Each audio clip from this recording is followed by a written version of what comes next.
Hey guys, Tiny Bryson here, and welcome to this video. And this video is going to be a harsh reality for a lot of people out there.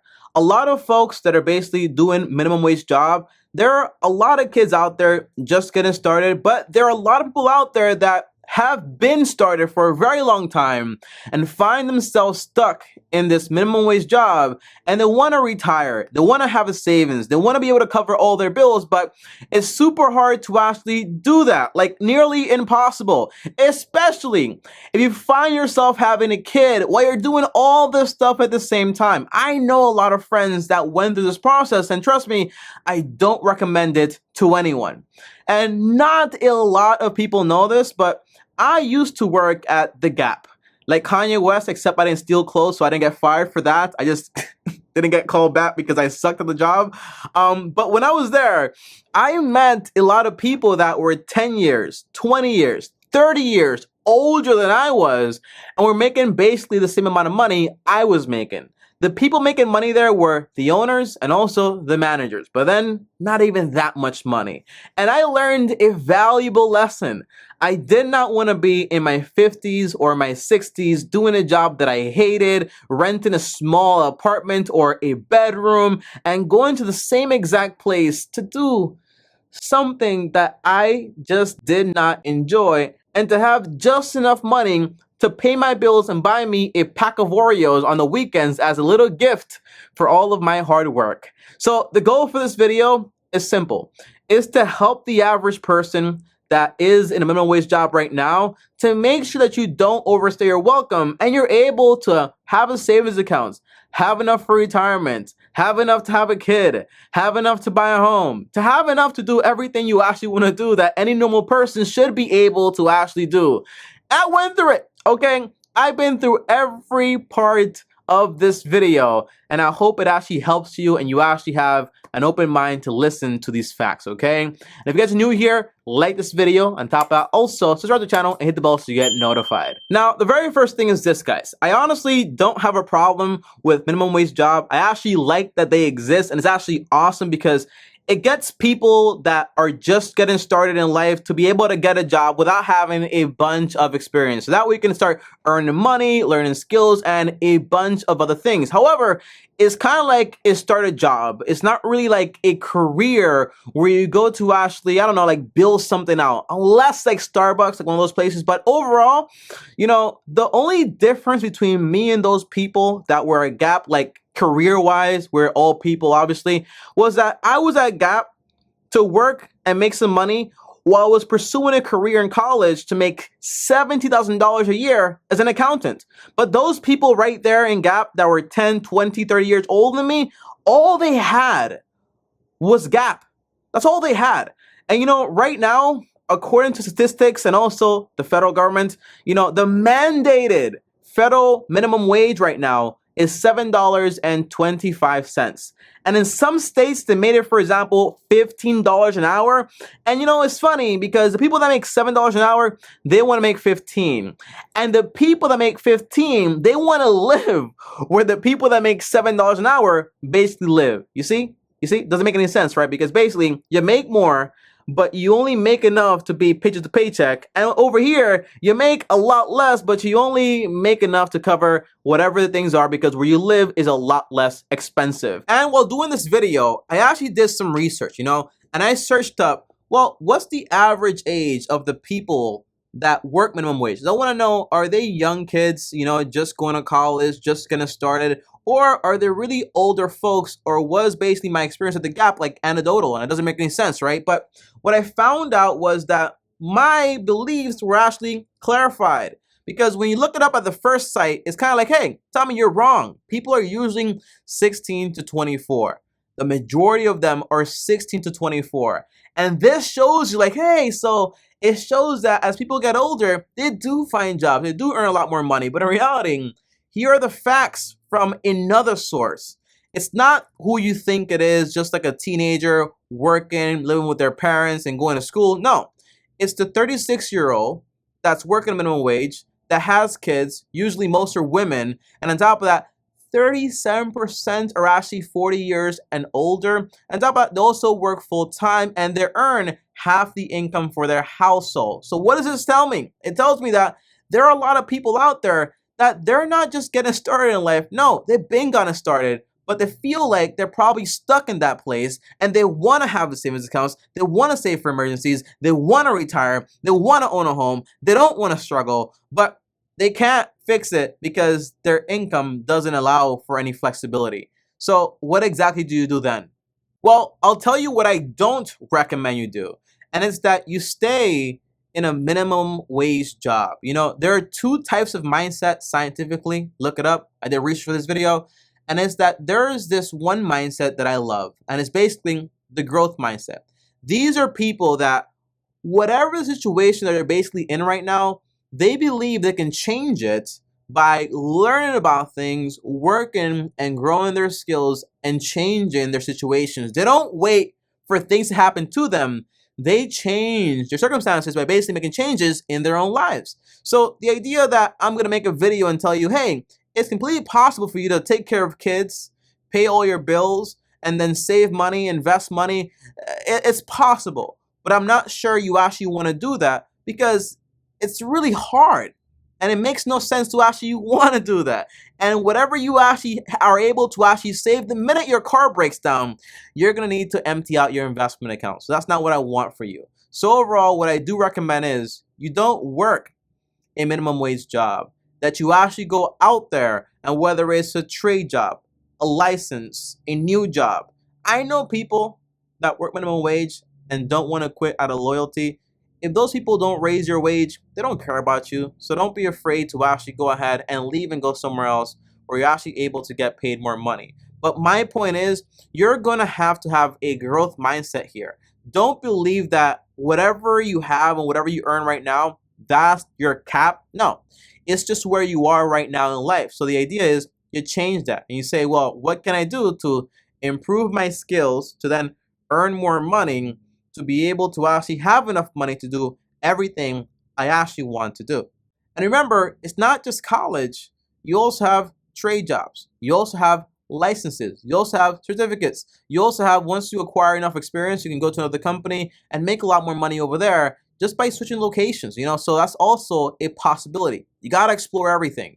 But I do have just 3 simple rules.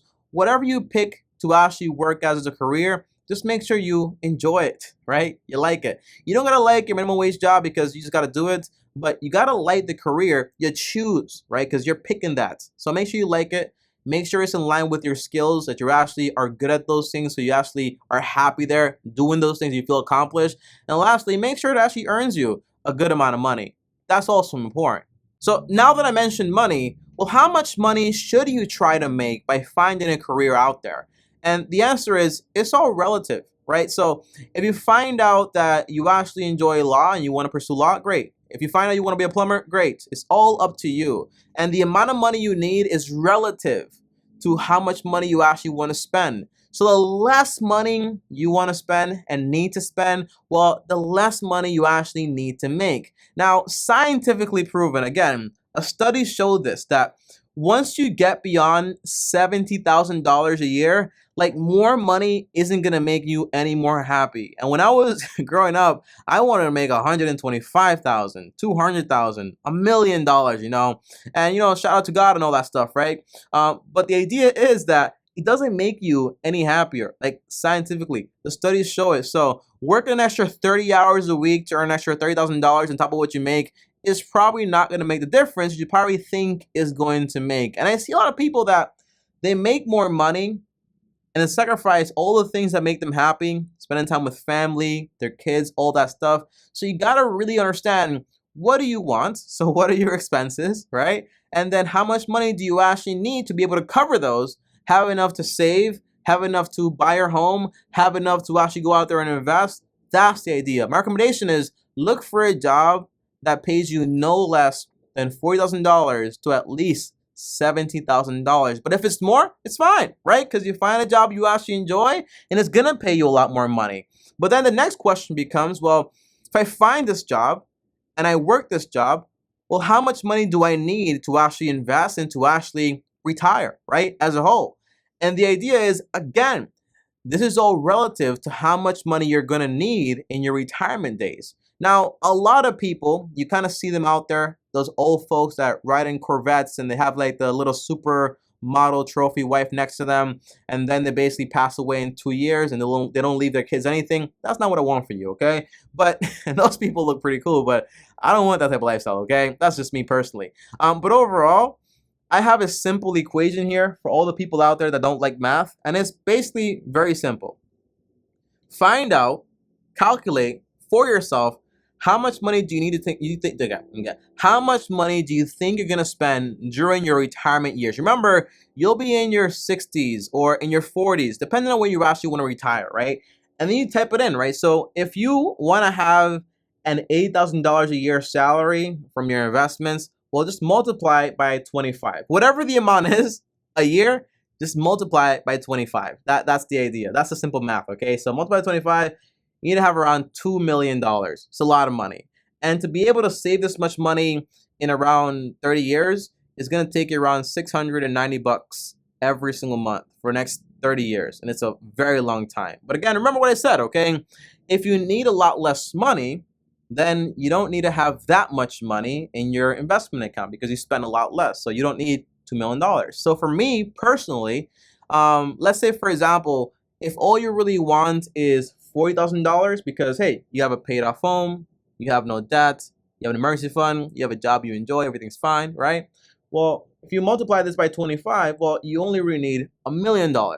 And the less money you need, well, the less it becomes. And that's the idea. And as a rule of thumb, guys, my advice would be, as you're investing, just get into the habit of investing no less than 10 to 20% of whatever your monthly salary basically is. Like, invest that money and grab the rest of your money and use it to pay down your house a lot faster, because your home, your personal home, that's going to be your security. And once you have that paid off, your cost of living becomes a lot less. So the money you need in your investment account becomes also a lot less. So a rule of thumb is invest 10 to 20% into your retirement accounts, like the Roth IRA. And also, if you get a match at the job, well, invest into that also to get the max and basically get all that free money. But that's the idea there. And before I leave this video, I do have some advice here, because I know some people are going to watch this video and be mad at me and say, Tommy, I came here because I want to retire with my minimum wage job, even though it sucks and I don't like it and it's so hard. Like, I had a lot of friends, right? And I grew up in the hood, right? I grew up in the hood, like not that safe, right? And I knew a lot of people, single moms especially, where they had 2 daughters, 3 daughters, a bunch of kids, and it was just them working a minimum wage job, and that's not what you want to do, yo. Like, it is not good. It's possible, yes, right, to kind of like live, but it's very hard to pay the rent, to pay everything, and to also have an idea of saying, like, I want to buy a home on a $15 an hour salary. You get it? And saving money and investing and taking care of the kids and having emergencies happen. Like, it's very, very hard without any help. So that's not what I'd advise. So if you're mad at me for that, well, that's that. I don't care. Okay, that's not what I want for anybody. So that's not what I'm going to advertise in this video. Now, one tip I do have for you guys is this. If this video seems like a lot of information, just break it down into 3 things. It's you getting a skill to earn more money, keep your cost of living very low, and invest the difference. That's all you're doing. If it sounds too simple to be true, I did my job, because it really is. But to actually do this stuff, it's very hard, because it takes a lot of work. It takes you not going out with your friends all the time, you not buying Oreos on the weekends as a gift for yourself, whatever it is, okay? It takes work. And one little rule that I have, secret, is that whatever my amount is, like multiply by 25, whatever, I add an additional like 20 to 30% in case things like kind of get rough and shady. And I know you guys are probably wondering, well, Tommy, what do I invest into? Or what app do I use to invest? The app I use is called M1 Finance. I have a link down below. When you click it, it shows you exactly what I invest my money into. And again, I would do a Roth IRA, invest into that, and also invest with your employer. And then you basically just automate those investments, and then just over time, you'll see them grow and grow and grow and grow. And by the way, if you're curious and nosy like I am, My personal numbers are as I follow. Right now, as being just me here, I only need $2,000 a month, right, to just live. Basically, that would pay off home. Shout out to God. And that's around like 24K a year. So that means I only really need around like $600,000 invested to take care of everything, plus an additional like 20% or whatever. But I need a lot less than the average person because my expenses are a lot lower than the average person. Tell me, when you have kids, it'll be higher. I know. But as just being an average person with a paid off home, that makes a big difference. And having very low expenses, that makes a big difference. But guys, that is it for this video. Hopefully you walk away from this video with having a growth mindset and not staying in the same place. Thanks for watching. I've been through over 3-4 minimum wage jobs. I've been to the commutes where I had to commute for 2-3 hours, 4 hours actually, every single day to actually get to the job, come back home. I know what that feels like, and I know it sucks, and I know that no one wants that. And I know that if you can get a job you actually enjoy that pays you more money, it's basically a no-brainer, and you would do it. So my big thing would be, like, if you're doing minimum wage and you have like kids or whatever, do night school or do like online school. And if you're saying, but I'm too busy, then stop watching TV, okay? Because I know people that say a lot of excuses, but when you break down a 24-hour day, the time is usually there. Trust your boy here. Thanks for watching. Like, subscribe, hit the bell so you're notified.